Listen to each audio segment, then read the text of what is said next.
Hello friends, कैसे हैं आप लोग। आज मैं आप लोगों के साथ में अपनी ज़िंदगी की एक बहुत आम सी समस्या जो हम लोग को कभी ना कभी फेस करनी पड़ती है, उसी के बारे में बात करने जा रही हूँ। और इस समस्या का नाम है कब्ज यानी कि कॉन्स्टिपेशन।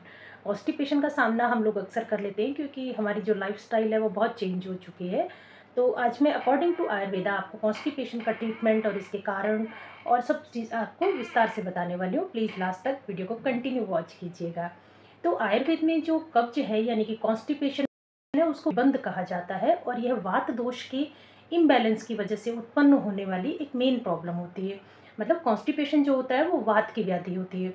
तो आयुर्वेद उपचार में इसको जड़ी बूटी और अपने आहार विहार और जीवन शैली में बदलाव के द्वारा ही हम लोग इसको कॉन्स्टिपेशन को जड़ से ख़त्म कर सकते हैं। अगर आप ऐसे सोचते हैं कि एक दिन की मेडिसिन से आपकी कब्ज दूर हो जाएगी, तो ऐसा पॉसिबल नहीं है। इसके लिए आपको बहुत से चेंज करने पड़ेंगे अपनी लाइफ में। तो आगे मैं बात करने जा रही हूँ कि कॉजेज़ ऑफ कॉन्स्टिपेशन यानी कि कब्ज के क्या-क्या कारण हो सकते हैं। कब्ज का जो मेन कारण होता है, वो होता है कि कम लिक्विड का इनटेक करना यानी कि कम पानी पीना। और उसके बाद में जो सेकंड मेन रीज़न है वो है कि ज़्यादा ऑयली, हैवी फूड, ज़्यादा स्पाइसी फूड का हम लोगों को सेवन करना और अपना स्लीप साइकिल डिस्टर्ब करना। जैसे कि अक्सर देखा जाता है कि लोग बहुत देर रात को खाना खाते हैं और फिर देर रात तक जगते हैं। सुबह भी फिर जल्दी ना उठ के वो लेट उठते हैं।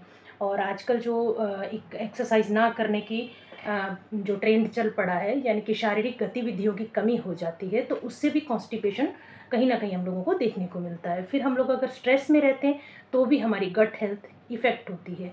और अगर हमारा डेली रूटीन इम्बैलेंस है, हम लोग एक फ़िक्स टाइम पे सो नहीं रहे हैं, फ़िक्स टाइम पे खाना नहीं खा रहे हैं, फ़िक्स टाइम पे जग नहीं रहे हैं, तो भी हम लोगों को कॉन्स्टिपेशन का सामना करना पड़ता है। तो ये सब रहे रीज़न की बात। अब मैं आगे बात करने जा रही हूँ आयुर्वेदिक ट्रीटमेंट के बारे में, या आप रेमेडीज़ कह सकते हैं इनको। तो इसमें हम सबसे बड़ी रेमेडी जो है वो त्रिफला चूर्ण ले सकते हैं।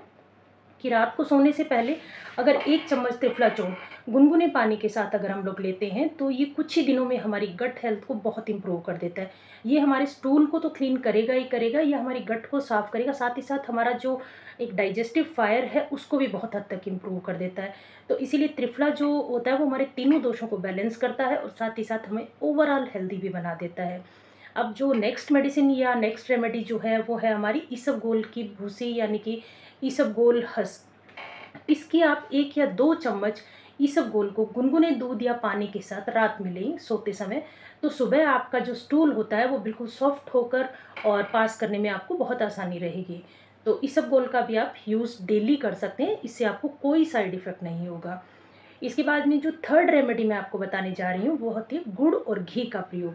रात को सोने से पहले अगर आप 1 चम्मच घी और थोड़ा-सा गुड़ गुनगुने दूध के साथ लेते हैं, तो भी इस कॉन्स्टिपेशन की प्रॉब्लम में आपको रिलीफ मिलता है। इससे आपका जो वात है वो तो शांत होगा ही, और साथ ही साथ जो आपकी इंटेस्टाइन है उनको भी लुब्रिकेशन मिलता है। इसीलिए जो आपकी कॉन्स्टिपेशन की प्रॉब्लम है वो दूर हो जाती है। फिर इसके बाद में जो मेरा नेक्स्ट रेमेडी है वो होता है हरड़ या हरितकी।